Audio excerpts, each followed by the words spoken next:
Welcome in, ladies and gentlemen, to the very first edition of All Access AM with Billy Embody. Thanks for tuning in. I'm really excited about this show that we are debuting with you guys on this Tuesday, October 14th, 2025.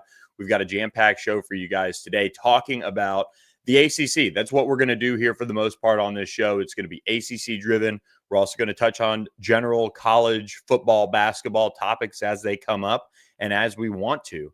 That's the cool thing about this show. We're going to be live 3 days a week. Moving forward, it's going to be Mondays, Wednesdays, Thursdays, 7 a.m. to 8 a.m. Central Time. Maybe we expand one day. Maybe we add an hour here or there as this thing grows. But we're really excited to get this off the ground and moving with you guys on this Tuesday.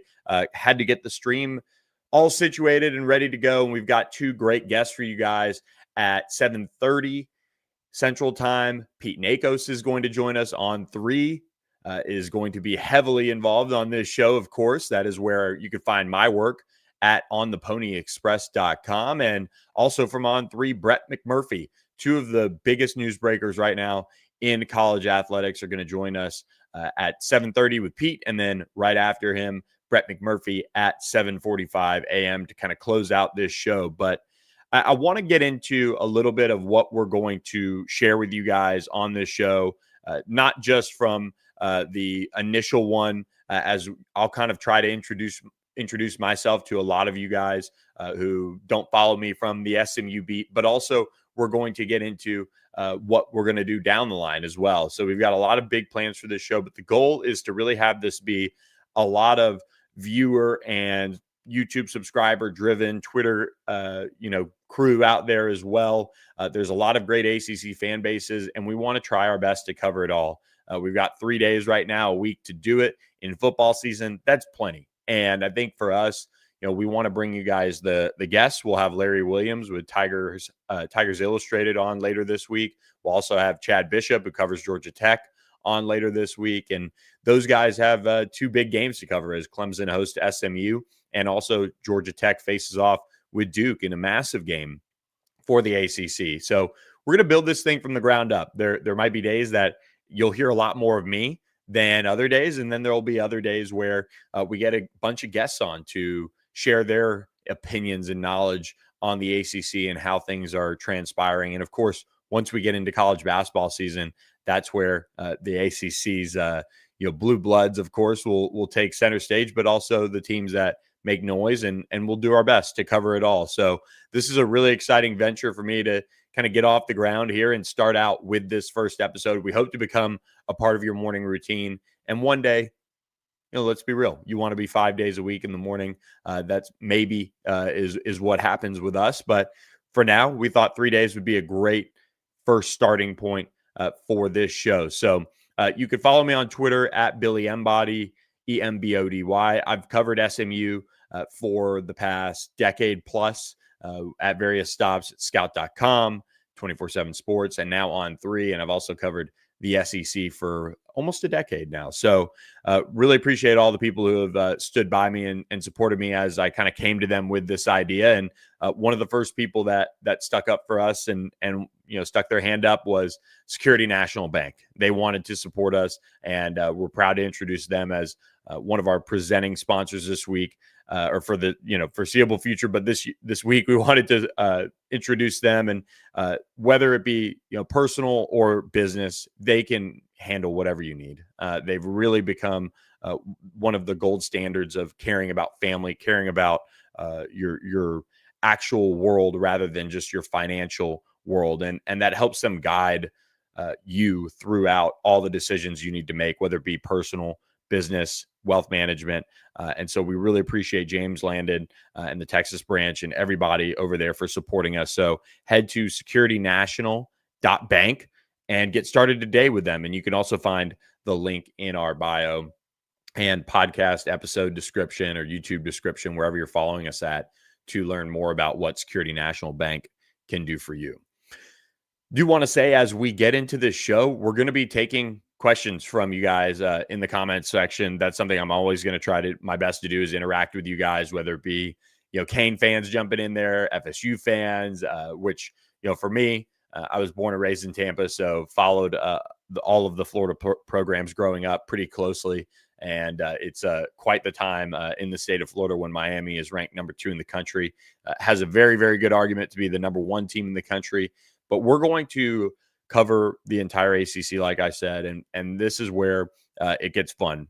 We'll be able to react because we're going to be live in the morning. So if things happen on press conference days, if things happen during the week with injuries, if things just develop, because that's what they do in this world of sports, they move quickly.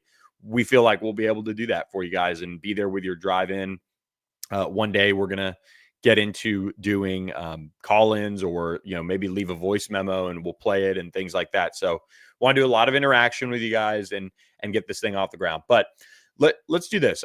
It's mid-season for the most part in college football.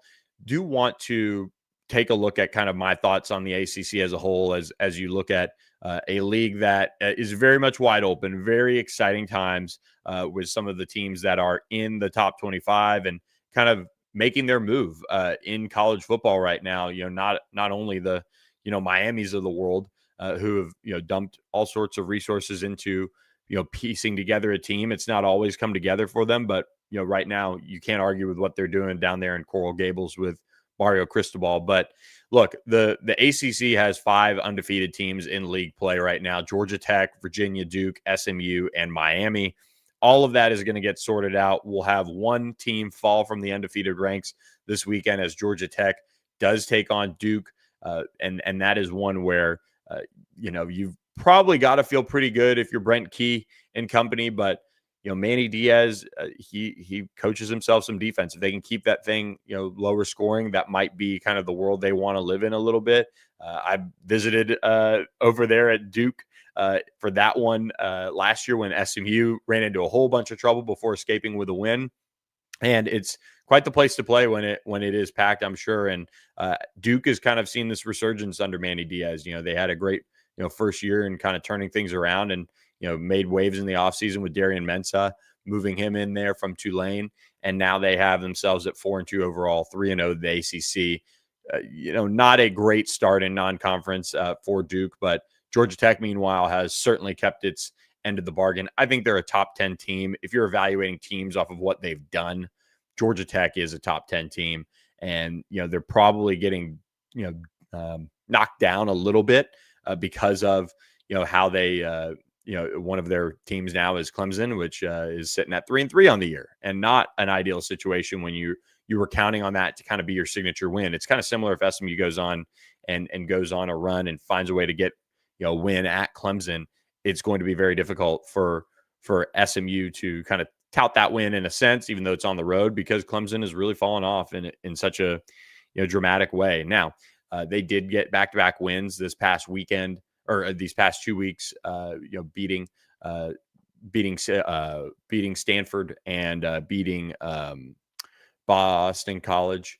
So they were able to, I probably have that wrong now that I think about it, but beating those two teams, the bottom feeders of the ACC, UNC, of course. How can anyone forget UNC? But Boston College and UNC, beating them as badly as they did, they're probably feeling a little bit better now in Clemson, South Carolina, after all of the things that Dabo Swinney has had to endure with these 3 losses early in the season. But look, let's dive into a little bit of kind of power rankings here, looking at where this league stands. I think right now the unquestioned number 1 team in the league is the Miami Hurricanes. Carson Beck has really been able to lead them to such high, aspirations now. There were high expectations going into the season, but I think it's worked out so well for them, just the way they built that roster, and they're playing young guys like Malachi Toney, who just is so much fun to watch. If you haven't watched a Miami game and you start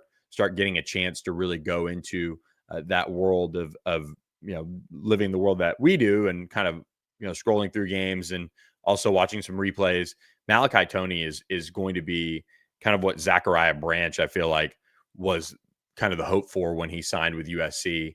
Ends up transferring to Georgia. He's still dynamic, but Malachi Toney in this offense with Shannon Dawson calling the plays for him has just been awesome. CJ Daniels, former LSU receiver, former Liberty receiver, has really come on strong as well. They've got a crew over there at Miami that, really makes it hard to think that they're not going to be, the ACC champion for sure, but also one of those teams in the college football playoff that go deep. I mean, I think the defensive line that they've been able to put together has just been stellar, and they've continued to wreak havoc with guys like Ruben Bain. It was a lot of fun to watch. Remember when SMU got Ruben Bain's older brother to come GA, and Miami fans kind of crashed out on Twitter there thinking about that. But no, Ruben's having a great season. He's gotten even some Heisman buzz.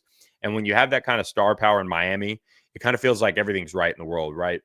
Cam Ward, Xavier Restrepo were kind of that lead group last year, but they didn't have a defense to back it up. They didn't have anything to back up what Cam Ward was doing in his playmaking, and he had to really wear everything, on his own and make all of his own plays. And that's not really where you want your quarterback to be.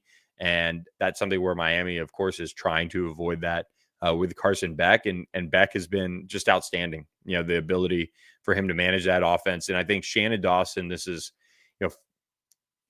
even though Cam Ward came into a new system and eventually won the Heisman Trophy, this is a system that I've watched a lot over the years. Shannon Dawson, somebody that I've been familiar with at some of his previous stops, and he has really shown this incredible ability to adapt now to his quarterbacks. And that was something that going into the season I was kind of worried about. I was like, okay, Carson Beck's won, but he's also won where winning is not necessarily easy because it's Georgia and it's in the SEC, but what he had around him as far as the offensive line and kind of the play calling and the scheme, it was somewhat easy to kind of manage and be a game manager. Well, he's kind of turned it on this year. He's still got that game manager tag, I'm sure, but his ability to just make the throws when they need to, be careful with the football in key situations, is really helped them. And Miami is riding high going into the back half of their season because they've laid the groundwork now for this thing to end up being in Charlotte. Obviously coming off of their win over Florida State, they get a bye this week. I will say you don't want, if you're Miami, to have the type of finish to that game that we all saw out there. They finished off the Florida Gators in emphatic fashion, pulling away late in that one. But against Florida State, the Noles were able to come back and make that one a game. And now looking forward, they host they host Louisville, and then they go down then they host Stanford, and then they make the trip over to SMU, and then all the way down from Syracuse come the Orange, who really look like a team that was so predicated on their quarterback right now being Steve Angeli, and you can see why they brought him in, but they are not the same team that they were without him at the helm. And, then you wrap up with NC State, who looks, meh right now, Virginia Tech on the road, and then Pittsburgh on the road. So 2 back-to-back road games. Pitt's kind of seen a little bit of a resurgence with their change at quarterback, but we'll see. So as far as number one in the power rankings, you've got to give it to Miami. My number 2 team, Georgia Tech.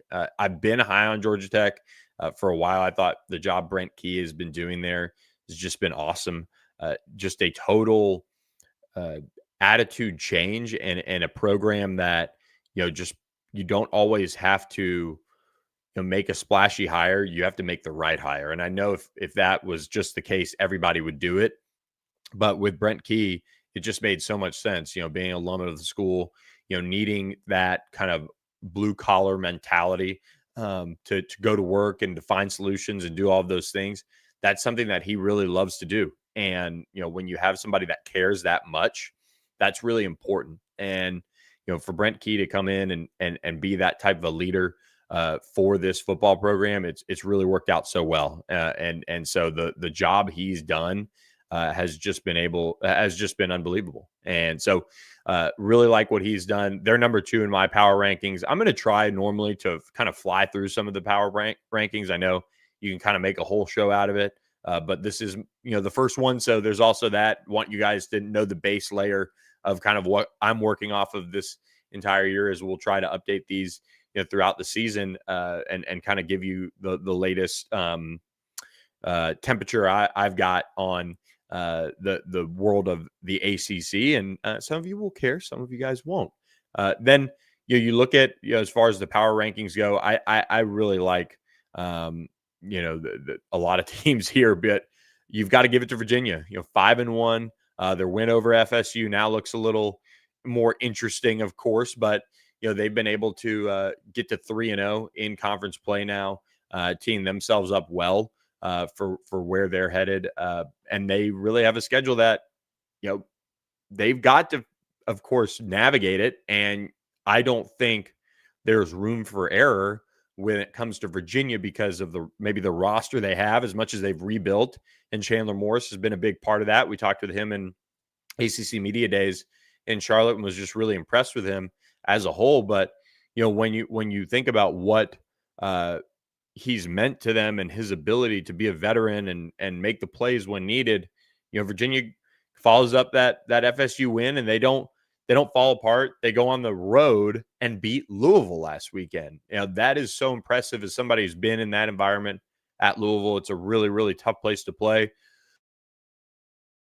And, for Virginia, still kind of a team that's not necessarily used to winning, to do that really stands out to me when evaluating them. And so to have those 2 wins on their resume already, the rest of them, you can look back at them now and kind of say, okay, all right, those are some of the teams that are going to have a really tough time in the ACC, or they were, teams that are, FCS or super lower level of competition there. But, then you've got a non-conference game after the bye.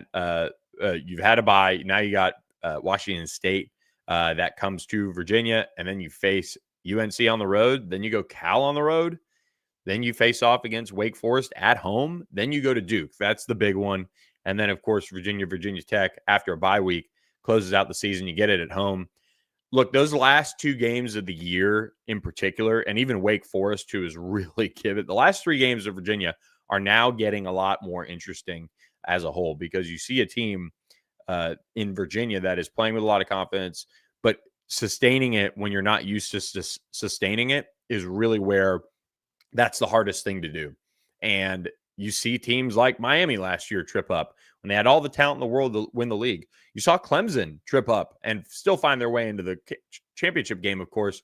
But that was, a team that I think we found out what they ended up really being, which is, kind of a team that, didn't necessarily have these, huge, this ability to win big games. Virginia is showing that a little bit this year, although not on that scale just yet. Now you've got those last 3 games are going to be really difficult for them. How they navigate those, plus they'll be going all the way to Cal the week before that Wake Forest game. The whole month of November for Virginia, a team that's new to this, is going to be one where, it could be all over the place. It's really quite the challenge for these schools to navigate some of this travel, coast to coast. Of course, James Franklin of Penn State, who we'll talk about in just a little bit with Pete Nakos and kind of the fallout from that job, but complained about going, coast to coast to that UCLA game. That's what this world of college football is. That's what it is, and you've got to find a way to do it. Those Virginia kids are smart. They'll find a way to manage it as best they can and go from there. But Virginia is my 3rd ranked team in the ACC Power Rankings. At number 4, I go with SMU. This is an SMU team that is I think maybe finding their identity, and their identity is they're just going to win ugly. We'll find out a lot about that if that holds true this weekend at Clemson. And as they navigate that trip, there's a lot of revenge out there for them. A chance to avenge what happened in the ACC championship game and figure that out. But when you look at this SMU team, they've got a quarterback, and anytime you've got a quarterback, you're able to really kind of trust in yourself, that you're going to have a chance in every single game. And that's what has made SMU so frustrating this year, of course, is that, that Baylor game falls apart. You really need a play late from either side of the ball. You don't get one. That TCU game, you have a lead in the 4th quarter. You don't get one, but you see that ability to be there. That's where SMU needs to find itself now in conference play. So far, they've been able to do that. 2 games against 2 teams that, quite honestly, aren't that great right now. So nothing to really hang your hat on, nothing to really change the opinion of where SMU probably is in the grand scheme of things. This is your prove it game this weekend. friend of the show, Dean Rolski, of course, mentioned that at On the Pony Express this weekend. And that is where the next step is for this team. They proved it last year. They went on the road at Louisville and won. They beat FSU, obviously, early in the year when people really didn't know just how bad it was going to be, but it was already bad. You beat TCU last year. You beat Pitt. You broke Pitt completely, and you beat a pesky Boston College team last year as well. So, and of course, Duke last year. That was a memorable game. They found ways to win, and a lot of the times it was them jumping out ahead early and taking care of business. This year's SMU team kind of been a little sleepy, haven't done much of anything with their opening possessions offensively as of late. They've got to fix that heading into Clemson this weekend, 2:30 p.m. kickoff Central Time on ACC Network. We'll be there covering that one in person as well. But, the thing with SMU is if Kevin Jennings plays like he did the last two games, you're going to have a chance. You're going to have a chance every single week. That's the thing with these teams at the top. They have quarterbacks and they have veteran quarterbacks. And that's what makes the next pick for me really difficult, because as much as I want to just say, hey, I'm going to ride with either a Clemson who's been there or a Miller Moss and Louisville, who I'm not entirely high on as a whole, but he is a vet. I'm going to go with Duke. I think they've been able to, kind of right the ship. They had a couple of ugly losses in non-conference play. And when you have a quarterback who is as highly touted coming in as Darian Mensah, you need him to produce right away. So that's the tough part for Duke fans. You invest all this money, all these big reported contracts that these quarterbacks get nowadays, and Darian Mensah gets one of the top ones. You've got to produce, and they weren't able to do that in non-conference. So now they're staring down the barrel of having to win out, very similar to SMU. But not as bad of some beatdowns, losing 45-19 to Illinois, losing by a touchdown at Tulane. Those are all games that you would have liked a better showing as a whole. But you had a few get right games now. NC State, Syracuse, and Cal. Now is the tough test, 11 a.m. For Duke to take on Georgia Tech, and that's where this Georgia Tech team that plays so hard, that really embodies what their head coach is all about. This is a huge challenge for Duke, and then they get a bye, and then they head on the road to Clemson. And who knows, by that point, Clemson could be on the rise again and riding their momentum, or they could be falling back down to where they kind of are right now, at least going into this weekend. A team that desperately needs kind of a signature win because Clemson will also be coming off of a bye heading into that matchup against Duke. So the power rankings from here on out kind of get quite the shakeup over the course of the next few weeks. That's what things will kind of settle in on. I think for me, I look at Louisville as that next team. I probably should pick Pitt here, but I'm going to go with Louisville. I think they're just a little bit more of a talented roster, but Pitt has really been a team that I think, making the change at quarterback has really helped them, obviously. Starting a true freshman, they were able to, go to Mason Heinschel and get a huge performance out of him, moving away from Eli Holstein. Now they look at their schedule and look, they've already got a loss.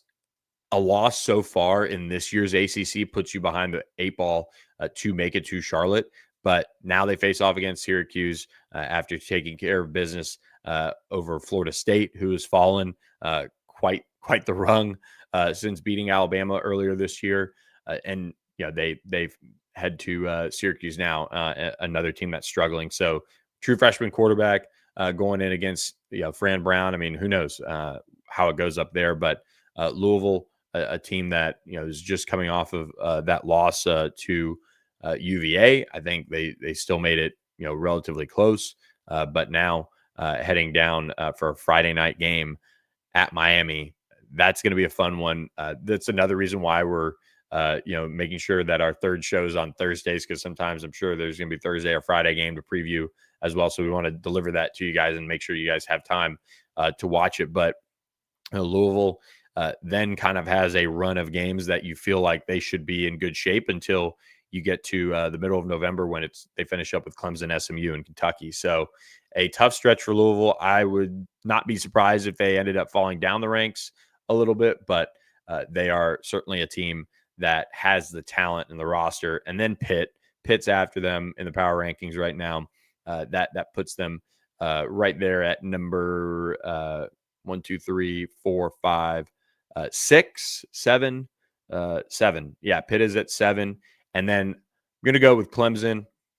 I think this is another team that, you're going to bet on rosters, and until the really bottom falls out, they're going to be still, given the benefit of the doubt for what they've put together.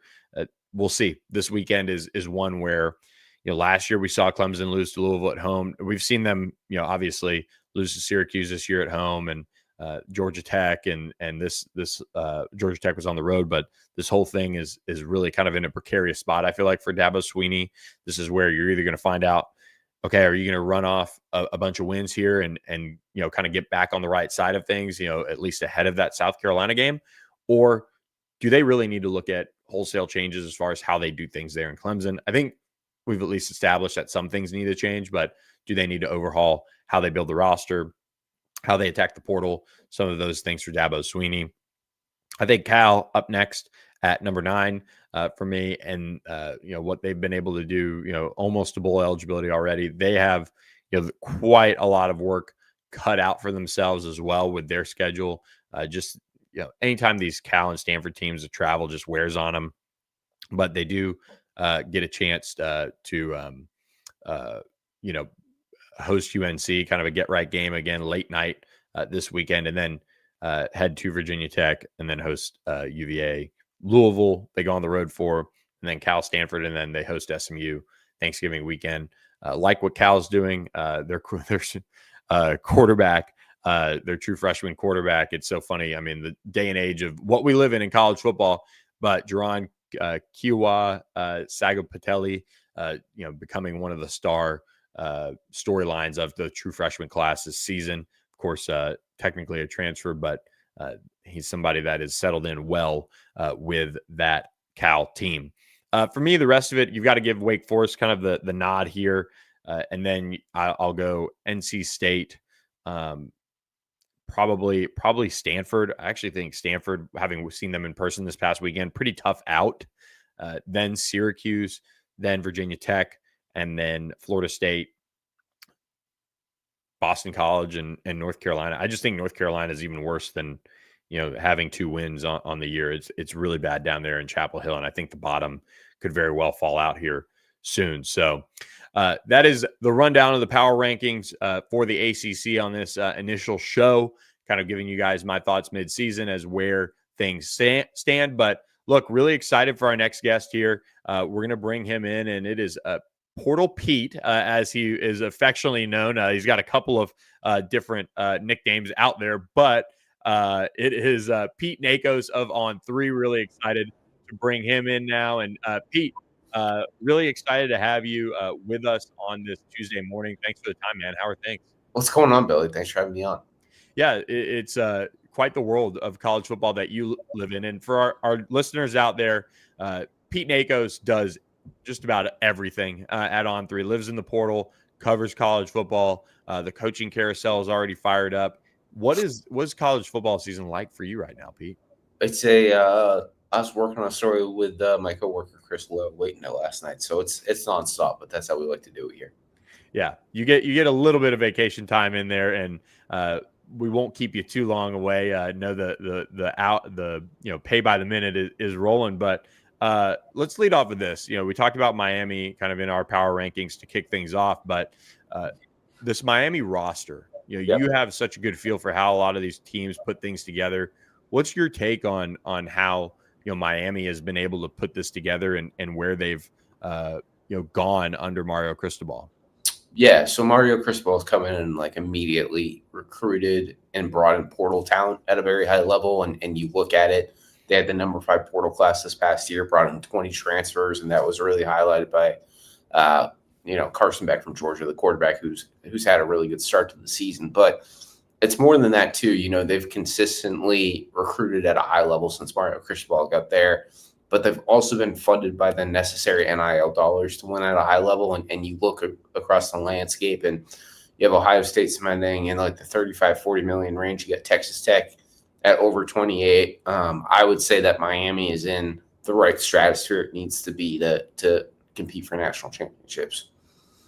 And as they put that together, what did they learn that you picked up from behind the scenes on, finding out what was the right fit with some of these players, to kind of correct maybe a little bit what happened last year as far as, just that inconsistency that Miami's faced over the years? Yeah. So Miami hired a defense coordinator, Corey Heatherman from Minnesota this offseason.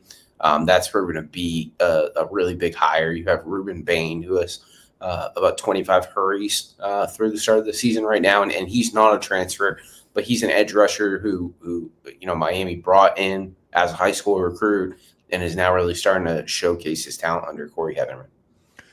And looking across the state of Florida, it is quite a different situation in Gainesville, but also Tallahassee now. FSU starts out with a win over Alabama. People are, all jacked up, down there about how it has, been gotten right really quickly, made the changes, but it's a really difficult world to win week after week. And FSU's, fallen on their third straight ACC loss this season. That loss, those losses date back to last year, of course. But what's the temperature like in Tallahassee right now? Yeah, so you look at a program that went 2-10 last season and started the season 3-0, but has now lost 3 consecutive games. And that that win to Alabama to open the year really, really kind of signaled like, okay, this is a turning point for Mike Norvell. But now the 3 straight ACC losses. And then you mix it in with the fact, too, that they went 2-10 last season. I'm going to be honest with you, too, Billy. He has a buyout that's north of $50 million. That it sits at about $54 million right now. So there's some very serious conversations going on right now at Florida State. But there are also some financial conversations, too, because trying to move from a coach that, has a buyout over $50 million. I know we saw James Franklin and Penn State just do it, but that's a large financial figure to have to swallow. And with FSU, this is a roster that you bring in a guy like Tommy Castellanos. And I think when we're talking about Miami and FSU, you could see it go really well bringing in a transfer quarterback, or maybe not what you've expected. And Tommy, I don't think is necessarily the issue down there, but what is your take on the landscape of transfer quarterbacks and how these teams sometimes get married up to them, and the behind the scenes world that goes into that versus maybe what is the right fit? Like Carson Beck has come into Miami and been that settling voice, a guy who's been a championship quarterback, and Tommy's certainly done a lot of good for FSU, but it hasn't come to the level they needed it. Yeah, the situation with Tommy right now is he had ties to Gus Malzahn, the new offense coordinator, from their time at UCF. And then, in my opinion, I think it's worked mostly for Florida State and Thomas Castellanos. I think it's more of a story about how a lot of, Tommy's weapons around him have not been available. Squirrel White was out against Pitt, and Deuce Robinson exited, and Randy Pittman, the tight end from UCF, who's supposed to be this really big player and part of the passing game, has been hit and miss this year. So I think it's at Florida State, you're looking at a program that has done everything to win now in the transfer portal, but you're also looking at a program that, if you continue to only dip in the transfer portal, I think it has some shortcomings in terms of depth.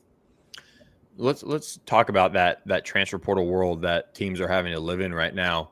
You have these coaches with these massive buyouts, like college ADs are undefeated at giving them out like candy.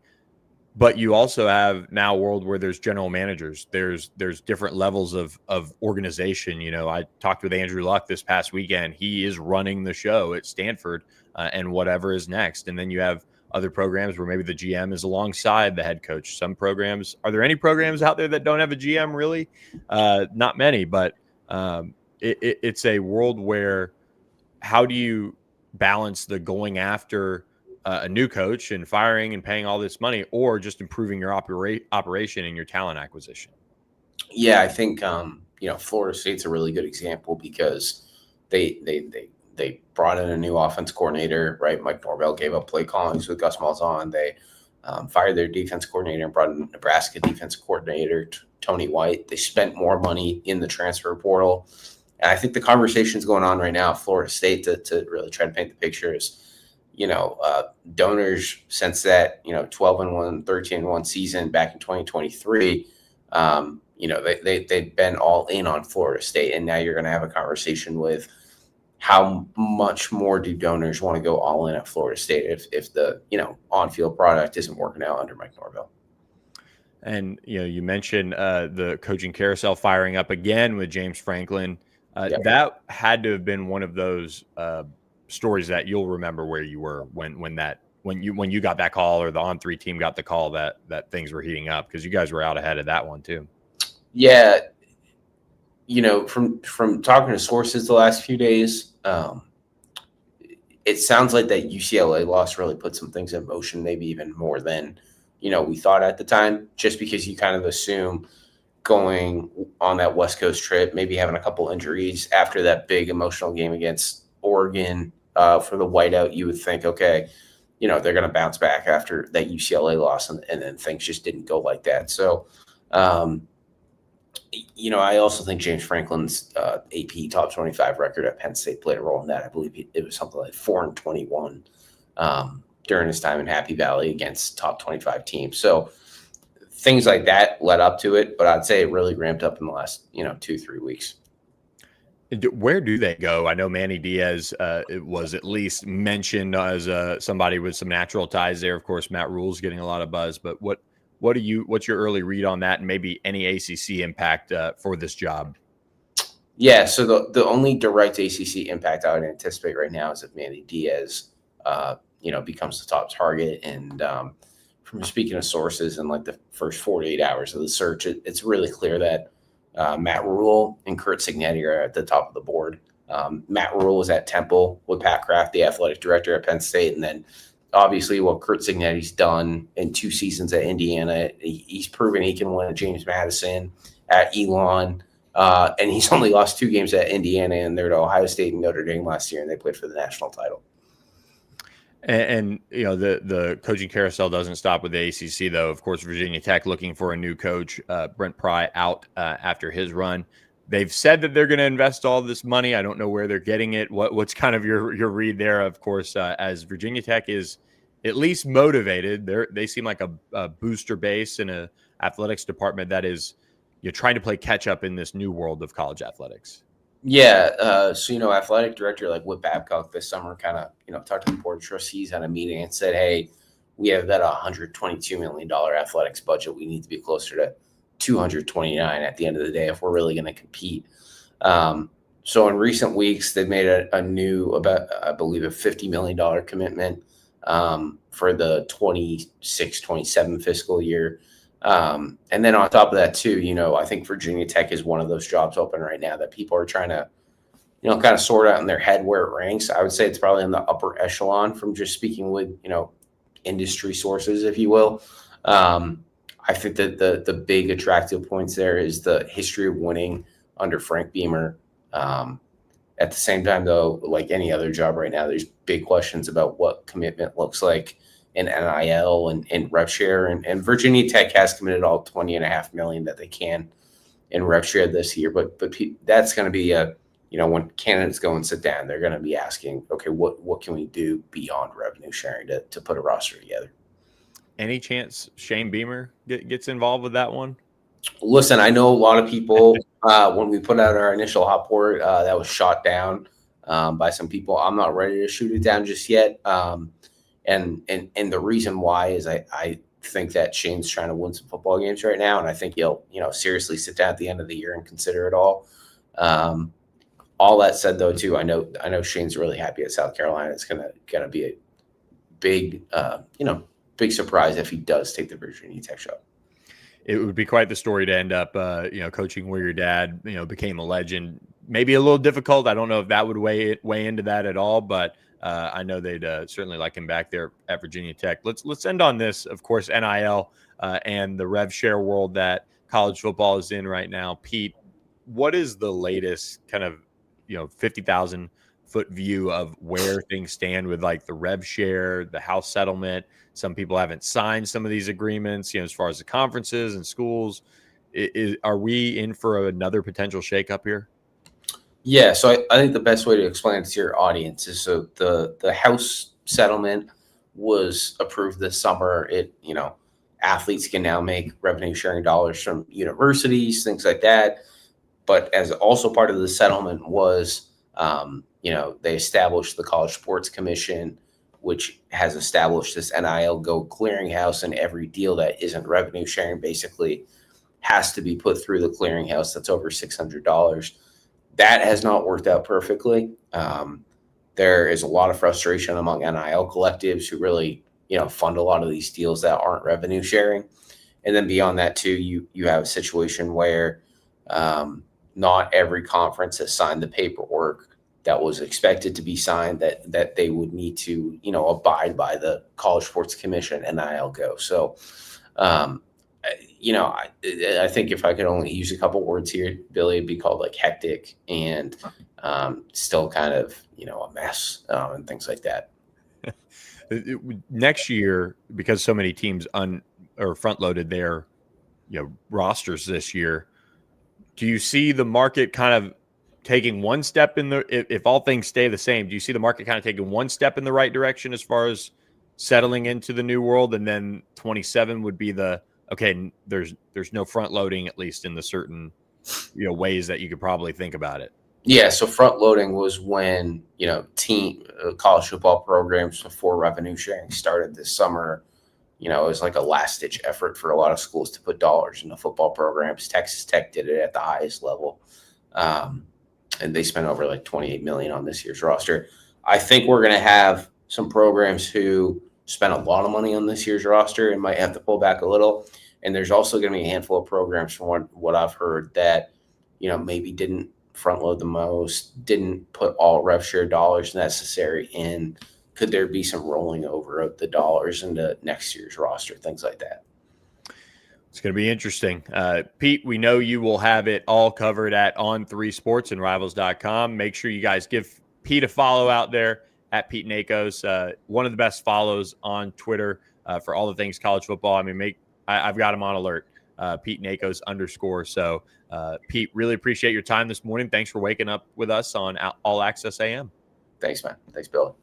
All right, there he goes. Pete Nakos headed out for a busy day of work, as he will get right back at it. If you don't subscribe to ontheponyexpress.com for just $1, that's where you could find my written work.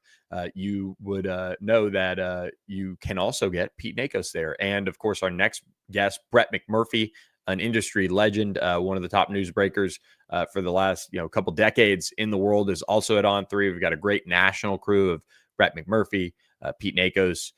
You've got Ross Dellinger contributing. We'll have Ross on the show at some point, and we've just got a great team at On3 that continue to deliver it all. And before we get to our next guest, Brett McMurphy, do want to remind you guys that you can shop all your ACC footballs at biggameusa.com. Use code BEON325 for 10% off your order. That is the name of the game to get these for your favorite ACC fan. That's BEON325 for 10% off your order and get free shipping. These are the official footballs of the ACC, and we are really officially excited to welcome, for the first time on the show, Brett McMurphy joining us now. And Brett, really excited to have you on. Thanks for some time this morning. And how are things in your world?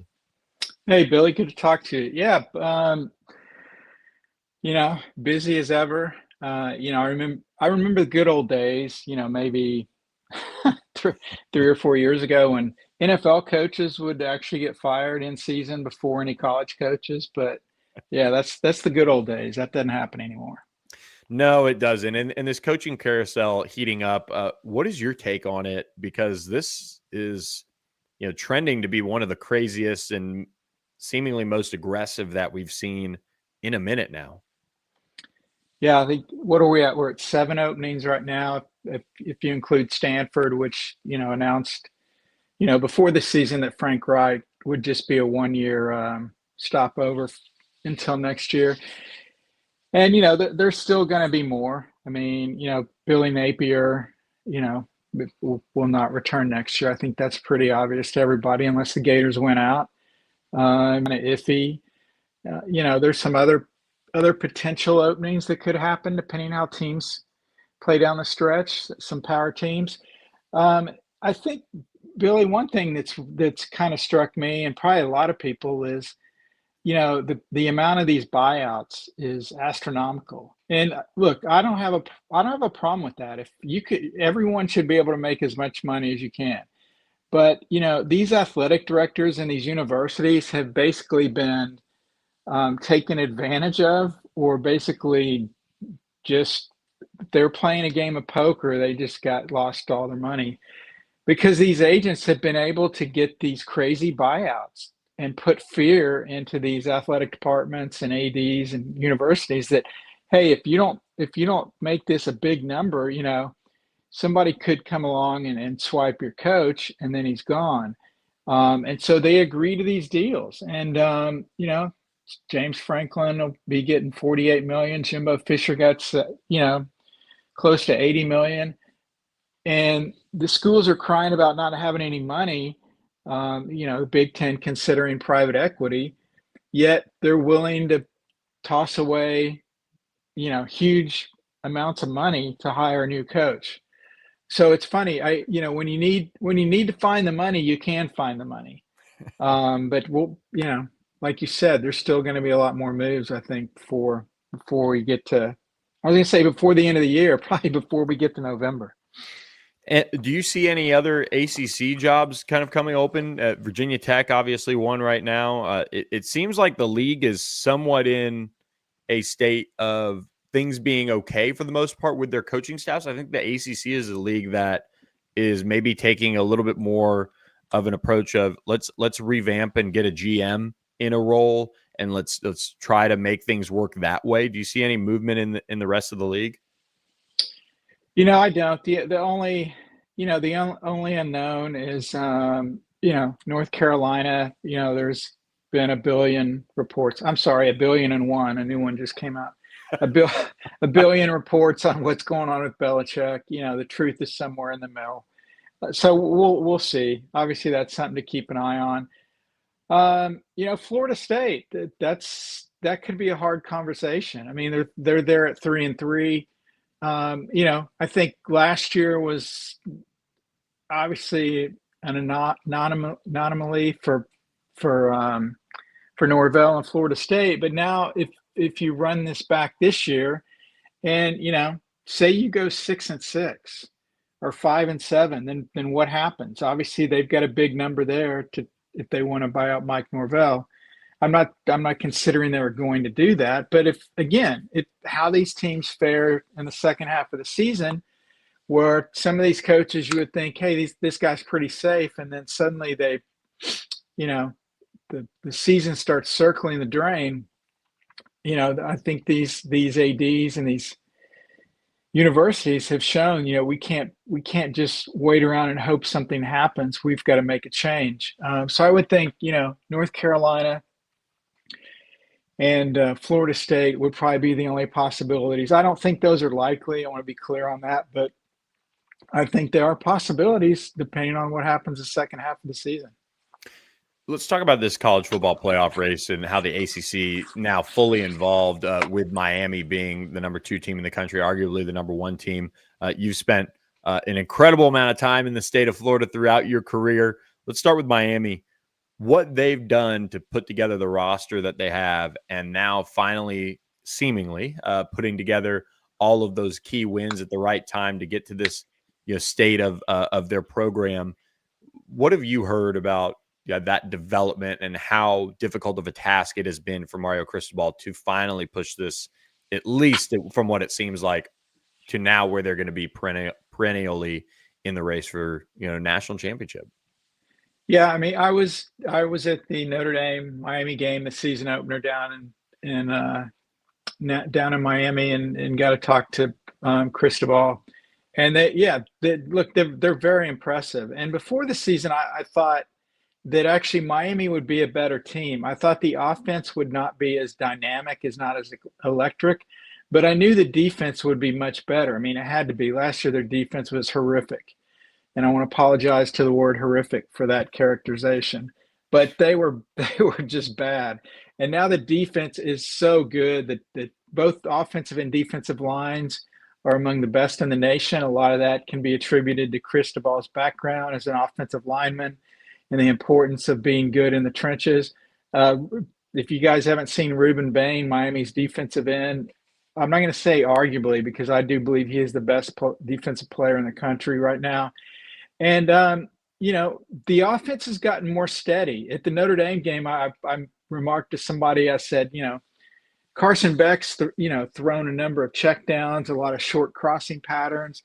And this guy from Miami said, we've thrown more checkdowns in the first half against Notre Dame than we did all of last season with Cam Ward. And that's not a shot at Cam Ward. It's just they went, the big risk or reward plays, going deep a lot of times, paid off a lot of times. Sometimes there are a lot of crucial turnovers. And so I think they've been more methodical, if you will, on offense. And, as of now, they, in the past, they've got bit by some big upsets, some dumb play, they lose it. Last year they're set to go to the playoff, and then they lose 2 of their last 3 at Georgia Tech, at Syracuse again when the defense can't stop Syracuse. So it looks like those things have changed. We'll have to see.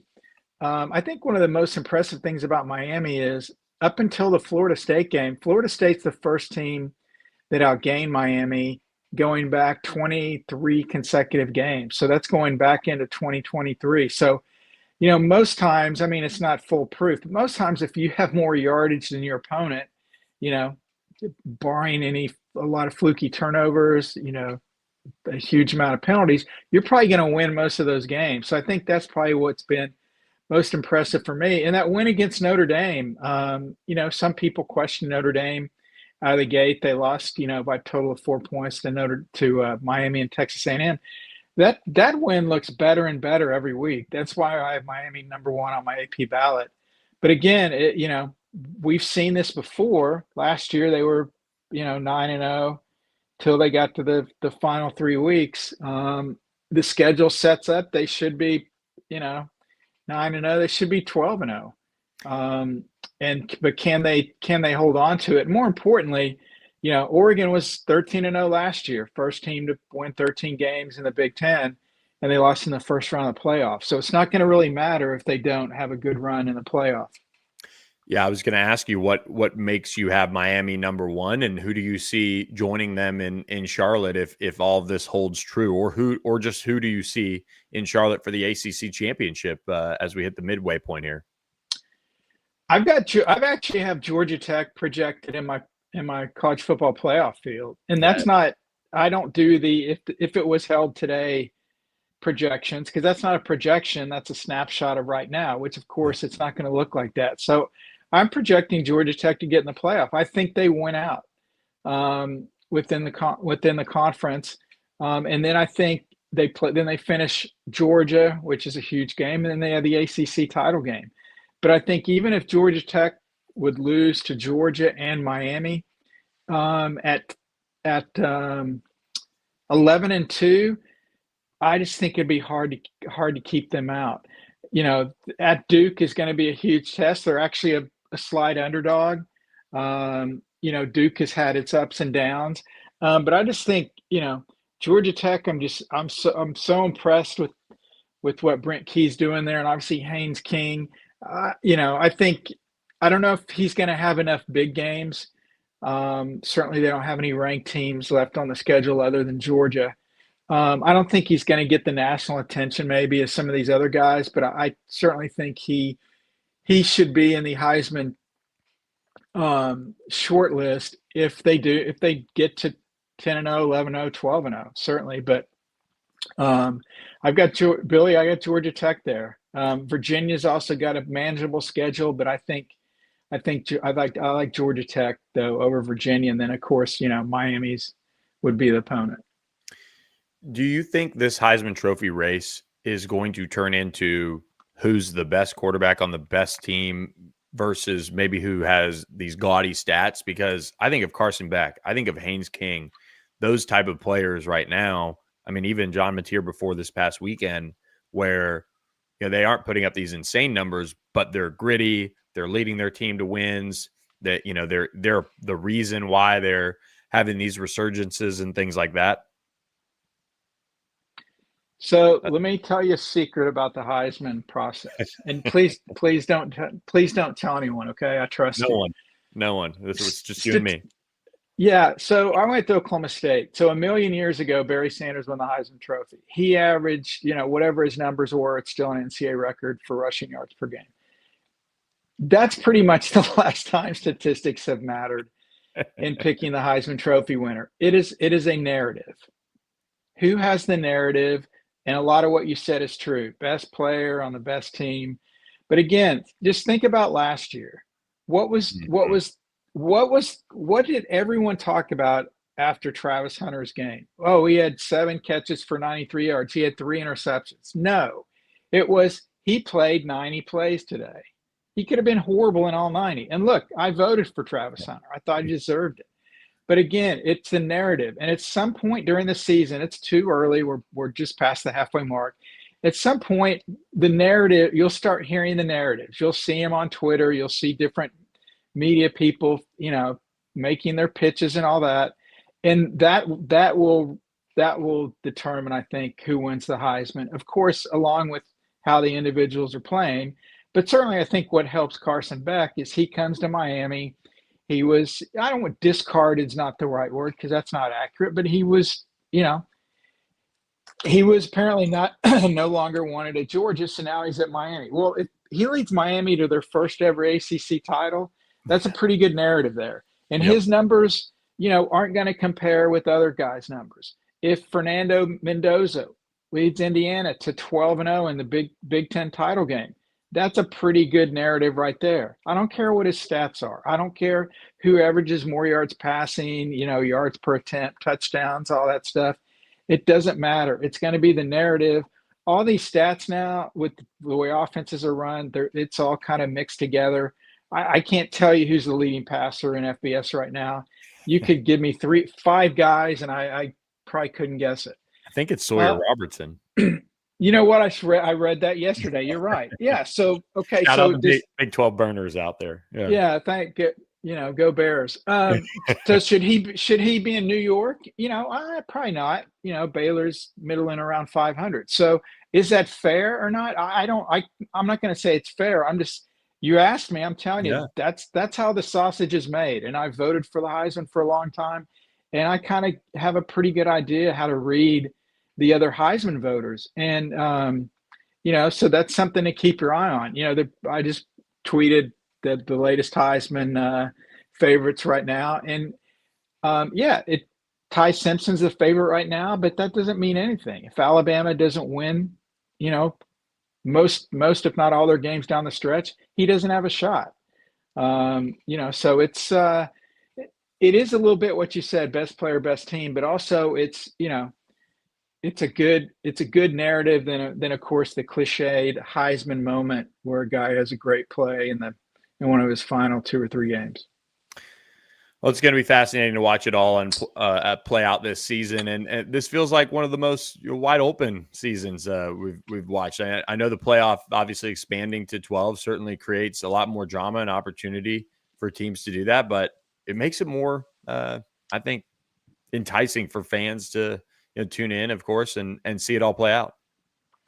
No, I agree. And I think, I was joking earlier about the good old days 3 or 4 years ago. Heck, just 2 years ago when it was only a 14 playoff, when you were trying to predict the national champion, probably a lot of folks like me would sit there and say, okay, who can win the SEC? Who can win the Big Ten? And kind of narrow it down to that's kind of who my champion pick is going to be. And you nailed it. I mean, it's wide open. There's a dozen teams that have a legitimate shot to win it. I'm not talking about teams that can make the playoff. I'm just saying there's probably 12 to 14 teams that if they get into the tournament, they've got a chance to win it. And just because Miami goes 12-13-0 and wins the ACC, they're not the favorite to win it by any means. We saw what Ohio State did last year. They didn't even win their conference. They didn't even play for the conference title, yet they won the national title. And everything Oregon did in the regular season, didn't mean anything when they got to the playoffs. So that's what's going to be fascinating. No matter what happens the rest of the way, whoever wins the power conferences, once everybody's in, I'd say, I'd realistically, there's probably only about 6 teams I think that can win it, but I don't think it necessarily depends on whether those 6 teams win their conference or not. It's just simply, can you get to 10? Can you get to 11 wins and get into the playoff field? And then it's anybody's game. Yeah, it really is. We saw that last year. And look, we'll see a lot more of Brett McMurphy at on3.com. You can follow him there. Is at Brett_McMurphy on Twitter. And we will have him back on the show later this year. So Brett McMurphy, thanks so much, man, for stopping by. We really appreciate you kicking off All Access AM with us. Thanks, Billy. Appreciate it. There he goes. Brett McMurphy stopping by with us to close out this very first edition of All Access AM. And we appreciate you guys for tuning in with us. Over 300 of you guys watching in some form or fashion.